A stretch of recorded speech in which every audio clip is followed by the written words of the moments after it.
बहुत बहुत शुक्रिया आपने ज्वाइन किया, बहुत बहुत शुक्रिया आपने वक्त निकाला। अस्सलाम वालेकुम। वालेकुम सलाम आसिफ, थैंक यू। और बस बिजी हैं, चल रहे हैं, अब आपके साथ हैं। भाई आपको तो एकेडमी में होना चाहिए था, नेशनल क्रिकेट एकेडमी में। आप वहाँ पे नहीं है, किसी और एकेडमी में काम कर रहे हैं। ऐसा दुख हुआ मुझे ये जान के। नहीं, शायद आपको फीलिंग ऐसी आ रही हो आसिफ, लेकिन एज क्रिकेटर और अब नाउ इन कोचिंग रोल, तो हम तो किसी भी जगह पे अगर हैं और इसी रोल में हैं तो हम तो फीलिंग अच्छी है, हमारी फीलिंग अच्छी है और हम इसको एंजॉय भी कर रहे हैं। एक जिम्मेदारी का काम है, हमें कहीं पर भी रह के अपनी जिम्मेदारियों को पूरे तरीके से अदा करना है ताकि आगे चल के चीज़ें अफेक्टिव फॉर पाकिस्तान हो, क्योंकि प्लेयर्स डेवलपमेंट प्रोग्राम जो है वो थोड़े से कम हैं। तो ये इस तरह की अकेडमीज और इस तरह की अगर जगहें हमारे पाकिस्तान में बनी हुई हैं तो आई थिंक ये बड़ा इफेक्टिव हो जाएंगी आगे चल के इन फ्यूचर।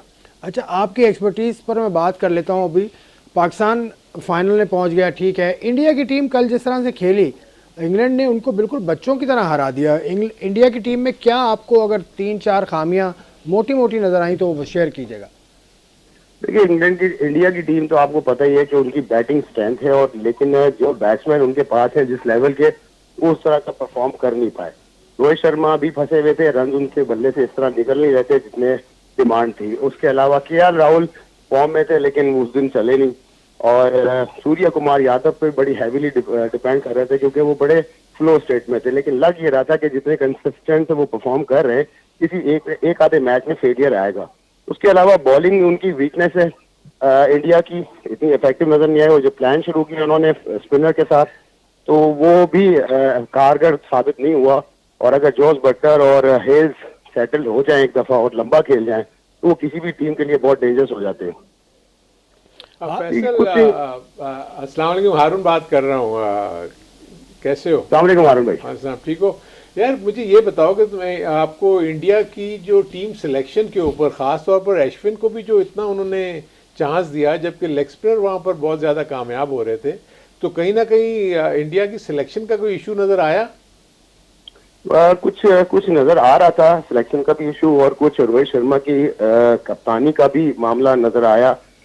इस तरह वो परफॉर्म नहीं कर पाया। हालांकि अगर जो पीएसएल में जो खेल रहे हैं, आईपीएल में सॉरी, तो उसमें जो कप्तानी करते हैं तो उसमें तो काफी टाइटल्स उनके बैच में आ गए हैं, उनके बेल्ट में। लेकिन यहाँ पर इतने इफेक्टिव नजर नहीं आए इंडियन टीम का एज कैप्टन। तो ये कॉर्नर भी थोड़ा वीक नजर आया, इसीलिए सिलेक्शन का भी मामला रहा, यूटिलाइजेशन ऑफ द प्लेयर्स का भी मामला रहा। सो काफी चीजें उनमें ऐसी नजर आ रही थी इंडिया की। वो लकीली आगे निकल गए और सेमीफाइनल तक पहुंचे थे, लेकिन इसी वजह से वो गिर भी गए। लेकिन जनरली आप देखा जाए तो हारून भाई, आपको भी पता है कि इंडिया की टीम में सिर्फ वो बैटिंग उनकी स्ट्रेंथ है और बैटिंग पे बड़ा हैवीली रिलाई करते हैं। राहुल डेविड बड़ा जबरदस्त माइंडसेट है, वो काम कर रहे हैं, लेकिन वो भी इतने इफेक्टिव अगर हम ओवरऑल देखें इस टूर्नामेंट में तो नजर नहीं आए। मे भी है कि केमिस्ट्री इतनी नहीं मिल रही हो या कोई इश्यूज तो नजर आए, आपने भी नोट किया होगा, वरना इंडिया की टीम लगती थी कि फाइनल तक तो पहुंचेगी। अच्छा फैसल, जिस तरीके से पाकिस्तान क्रिकेट बोर्ड जो है वो साबिक क्रिकेटर्स जो है और जो भी कुछ भी नहीं कर रहे, तो उनको कोचिंग की तरफ लेके आ गया। आप इमरान फरत हो गए, दीगर फैसल इकबाल, बहुत सारे जो क्रिकेटर हैं वो इस वक्त कोचिंग कर रहे हैं। तो क्या पाकिस्तान क्रिकेट बोर्ड की तरफ से ये नहीं आया कि फैसल अतर को भी किसी जो है टीम के साथ लगा दिया जाए या एसोसिएशन के साथ लगा दिया जाए ताकि वहाँ पर कोचिंग करें? आपने लेवल 3 कोर्स भी किया हुआ है। ये तो डिपेंड करता है ना क्रिकेट बोर्ड के ऊपर, उनके किस चीज की जरूरत है और किस तरह के बंदे की जरूरत है और किस लेवल का काम वो समझते हैं कि उनको रिक्वायर्ड है। तो जाहिर है उसी हिसाब से वो सिलेक्ट करते हैं और इस हिसाब से वो रिस्पॉन्सिबिलिटीज भी देते हैं। मेरी तरफ भी रिस्पॉन्सिबिलिटीज आई थी, मैं एज ए कोच काम कर रहा था अंडर 19 लेवल पे। उसके बाद चाइना की जिम्मेदारी आ गई थी तो हमने कमिट कर लिया था कि चले चाइना हम चले जाते हैं। सो वो कोविड की वजह से वो पेंडिंग में सिलसिला चलता रहा। अब वो सिलसिला दोबारा शुरू होने जा रहा है। सो एक कमिटमेंट हमारी तरफ से भी थी, एक दफा आया था जरूर कि वुमेन्स की तरफ आप आ जाएं। सो हम कमिटेड थे पहले ही, मतलब इतने अरसे से हमने इंतजार किया हुआ चाइना के लिए, क्योंकि ज़ाहिर पाकिस्तान चाइना रिलेशनशिप भी है और फिर एक गोल हमने भी सेट कर लिया था कि वहां जाकर काम कुछ लेवल का करें, तो हमारी भी एक्सपीरियंस होगा और उस चाइना की क्रिकेट टीम को वहां तक ले जाएं जो हमने ऑब्जर्व किया था कि ये टीम नेशन जो है, ये स्पोर्ट्स नेशन तो है, अगर ये एक दफा इनको प्लेयर लग गया, मजा आ गया क्रिकेट का भी, तो ये बहुत कुछ कर सकती है क्रिकेटिंग वर्ल्ड में।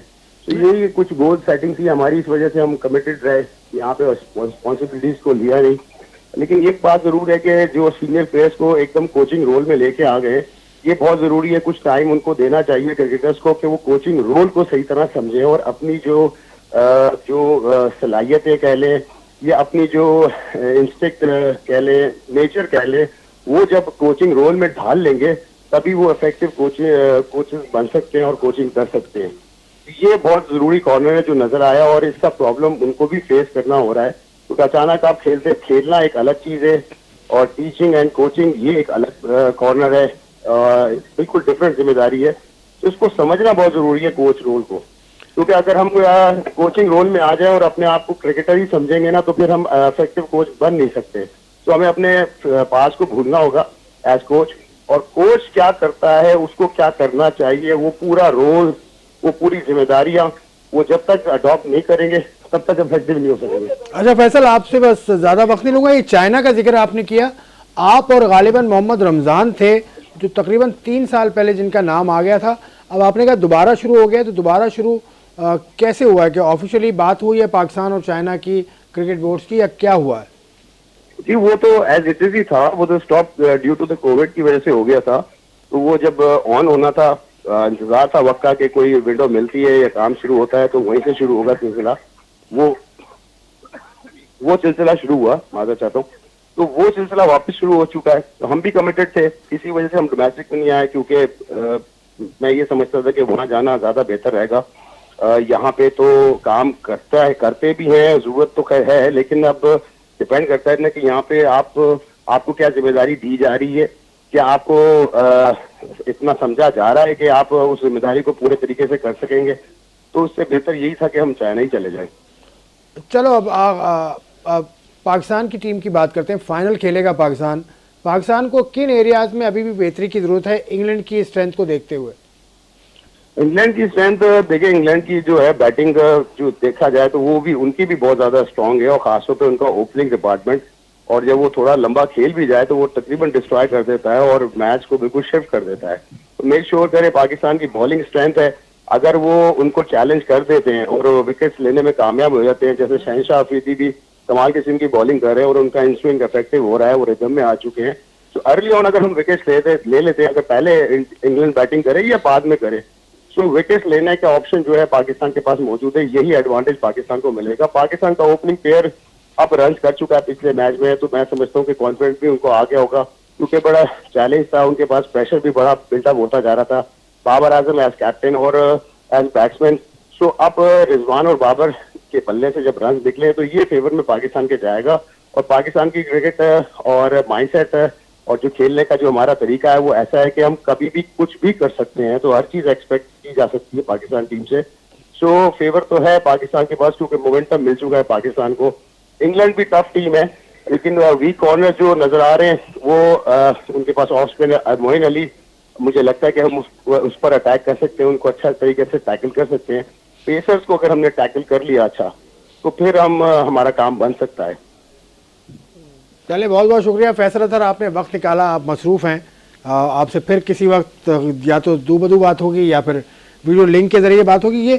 ये वो कोचेज़ हैं जो बाकायदा तालीम याफ्ता कोचेज़ हैं। इन्होंने ह्यूमन साइकी भी पढ़ी हुई है, मैन मैनेजमेंट भी इन्होंने पढ़ा हुआ है। अभी एक टूर्नामेंट में मैं इनके करीब भी रहा था, तो मुझे काफ़ी कुछ जानने का इनसे मौका मिला। काफ़ी क्लियर हैं अपने आइडियाज़। देखिए, 2-3 उन्होंने पॉइंट्स बहुत अच्छे रेस किए हैं, जो जो ट्रांसफॉर्मेशन है from cricketer into a coach. इसमें सबसे बड़ी इंपॉर्टेंट चीज़ यही होती है कि जब आप कोच के रोल में आते हैं ना, तो आप मैनेजमेंट के रोल में आते हैं।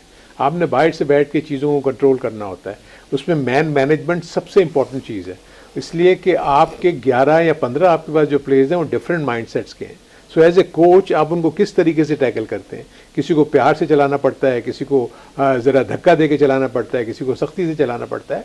सो ये वो एलिमेंट हैं। अगर आपने सबको एक ही लाठी से हाँकने की कोशिश करते हैं तो देन इज प्रॉब्लम। इसीलिए कहते हैं कि आप जूनियर लेवल के ऊपर जब आप कोचिंग शुरू करते हैं, वहाँ से आप, और प्लस आपने अगर कोचिंग की तालीम हासिल की हुई है, क्योंकि वो आपको पूरी नेट मैनेजमेंट, टीम मैनेजमेंट, उसके बाद टेक्निकल, क्योंकि 5 मेजर एरियाज होते हैं जिसके ऊपर एक कोच काम करता है। तो लेवल 3 में पढ़ाया जाता है। टेक्निकल हो गया, टेक्टिकल हो गया, उसके बाद फिर आपकी फिटनेस के जो वो उसके ऊपर आ गया, फिर आपकी लाइफ मैनेजमेंट, लाइफस्टाइल मैनेजमेंट भी बहुत इंपॉर्टेंट रोल प्ले करता है। आपकी डाइट, आपका सोना, आपका उठना, कितना वक्त आपने ट्रेनिंग को देखना है, कितना नहीं देखना, और उसके बाद जो सबसे इंपॉर्टेंट चीज़ जिसके ऊपर काम करना है वो आपकी मेंटल टफनेस है। मेंटल जो एबिलिटी है ना, वो सबसे प्राइम होती है इन तमाम जो 4 शोबे मैंने बताया उसके अलावा, क्योंकि वो आपका जो मेंटल स्ट्रेंथ जो है वो आपकी टेक्निकल उसको, आपकी टेक्निकल अवेयरनेस को, और आपकी लाइफस्टाइल मैनेजमेंट को, और आपके फिटनेस मैनेजमेंट को जो है ना वो बेहतर करती है। क्योंकि आप जितना आप कॉन्फिडेंट फील करेंगे, आप सारी चीज़ें जो है अकॉर्डिंगली करते चले जाएंगे। सो कोच का रोल जो है ना वो बेसिकली आप इस तरह समझें कि एक टीचर है जिसने अपने सामने उसके जो स्टूडेंट्स बैठे हुए हैं उनको किस तरीके से, क्योंकि आपके स्टूडेंट्स में फर्स्ट सेकंड थर्ड तो ही नहीं आएंगे ना। सो जरूरी नहीं है कि अगर आपको 20 के बंच के साथ आप काम कर रहे हैं तो 20 के 20 आपके टेस्ट प्लेयर बन जाए। उसमें से 2 से 3 आप पिक करते हैं एज ए कोच के, यार किस में आपको नजर आती है कि उसमें चाह भी है, उसमें लगन भी है, उसमें जज्बा भी है, और उसमें वो मेंटल टफनेस भी है जो कि रिक्वायर करती है एट द इंटरनेशनल लेवल। सो आप उनको पिक करके फिर उनको आप सर्टन गोल्स, सर्टन चीज़ें जो हैं उनको देते हैं ताकि उनके साथ साथ मुसलसल काम करें। हमारे यहाँ इशू ये होता है कि 2 से 3 महीने वो आपके साथ रहता है, उसके बाद जाके फिर अपनी पुरानी जगह पे चला जाता है जहाँ पर उसको उस किस्म की फैसिलिटीज़, उस किस्म की कोचिंग, उस किस्म की वो चीज़ें नहीं मिलती। तो बाज़ इसलिए प्लेयर्स थोड़ा डिलेड उनकी एंट्रेंस होती है into an international cricket. Pakistan में हाई परफॉर्मेंस सेंटर हैं ही कितने? एक लाहौर का है, एक कराची वाला, वो भी इतना आउटस्टैंडिंग तो नहीं है, एक मुल्तान में है। तो ये भी तो कमी है ना, ये हम लोग उस लेवल पे काम नहीं कर रहे जहाँ हमें करना चाहिए। देखिए बहुत सारे ममालिक में जो है ना वो इस तरह की सेंटर ज़्यादा होते हैं। दूसरा स्कूल क्रिकेट होती है, यूनिवर्सिटी क्रिकेट होती है, कॉलेज की क्रिकेट होती है जो पहले हुआ करती थी, जिससे आपको जो है वो नौजवान लड़के मिलते थे जो आगे आगे खेलते थे। अब आप देखें ना स्कूल क्रिकेट होती है, ना कॉलेज है, ना इंटर यूनिवर्सिटी है। तो पहले आपको इंटरमीडिएट के, आपने देखा होगा कि तमाम इंटरमीडिएट के जो है वो इवेंट हुआ करते थे, उससे काफ़ी लड़के सामने आते थे। ये चीज़ें हमने ख़त्म कर दी हैं। अब जो है वो सारी क्रिकेट जो है वो एक PSL तक चली गई, या फिर कायद-ए-आज़म ट्रॉफी तक चली गई, या पाकिस्तान कप तक चली गई। तो ये चीज़ें अगर हम निचली सतह से, जैसे अंडर 13, 16 या 19 सतह से अगर अभी ट्रायल्स होने वाले हैं, तो बिल्कुल वो इंटर डिस्ट्रिक्ट के ट्रायल होने वाले कराची में मेरे ख्याल में 15 तारीख से, लाहौर में भी, कराची में 15 तारीख से शुरू हो रहे हैं। तो ये अच्छा है। इससे देखें ना, अब पूरे कराची से अगर एक तवज्जो जो है NHPC पे तवज्जो नहीं है पाकिस्तान, तवज्जो इस वजह से नहीं है। देखिए पाकिस्तान क्रिकेट बोर्ड को जिस तरीके से फैसल ने बात की कि आपको ज़रूरी नहीं है कि एक क्रिकेटर को ही आप कोच लगाएं। वो क्रिकेटर जो कोचिंग कोर्स किया हुआ हो, जिसको पता हो कि मैंने खिलाड़ी को क्या चीज़ बतानी है और क्या चीज़ नहीं बतानी। क्रिकेटर होना, जैसे हारून भाई ने कहा, ये एक मैनेजमेंट का काम है। हर कोई नहीं कर सकता, हर क्रिकेटर नहीं कर सकता। हर क्रिकेटर ना ही वो अच्छा चीफ सिलेक्टर बन सकता है और ना ही अच्छा हेड कोच बन सकता है। आपने देख भी लिया, ये वाला क्रिकेटर तो 22 टेस्ट मैच खेला हुआ है। ये तो अच्छा चीफ सिलेक्टर है। नहीं, चीफ सिलेक्टर, देखिए चीफ सिलेक्टर की बात मैं इसलिए कर रहा हूँ कि देख चीफ सिलेक्टर के पास एक चीफ सिलेक्टर अकेला नहीं है ना। चीफ सिलेक्टर तो सिर्फ जो है आपके पास 6 टीमों के सिलेक्टर हैं। फिर आपकी सबसे बड़ी बात है कि जो मैनेजमेंट है, कप्तान है, सब आपको मशवरे देते हैं। फिर आखिर में जाके चीफ साहब के सहन होते हैं, तो उसके बाद ही टीम फाइनल होती है। हर चीज़ कोई ये नहीं कि हम देखें मोहम्मद वसीम के हाथ में। कल तक आप उसको कितनी तनकीद का निशाना बना रहे थे, आप भी बना रहे थे। मैंने नहीं बनाया भाई, सभी लोग कह रहे थे मोहम्मद वसीम ने सिलेक्शन से ही नहीं किया। उसने कहा, उसने ये कहा, हमेशा ये कहा कि वक्त अभी नहीं है। आप उसने ये कहा कि भाई जो मेरे पास अवेलेबल लड़के थे, अवेलेबल जो मुझे देख रहा था कि ये बेस्ट है, उसमें से टीम सेलेक्ट की है। लेकिन मैं भी खुद कह रहा हूँ कि मैंने भी तनकीद की, सब ने दी। पूरा पाकिस्तान जितने भी लोग बैठे हुए सब तनकीद की। आसिफ को क्यों लिया, उसको क्यों लिया। देखिए इनफिट खिलाड़ियों को लेके गए, ये सब एतराज़ कर रहे हैं। लेकिन जब टीम अच्छा करती है ना आसिफ भाई, अब तो मेरे ख्याल में शाहीन शाह अफरीदी और बाबर आजम इस तरह के बयान नहीं देने चाहिए थे जब आप जीत रहे हो कि वो लोगों से मेच्योरिटी की कमी है, ऐसा लगता है। एक ब्रेक का वक्त है, बदी को मैं रोकूंगा। हारून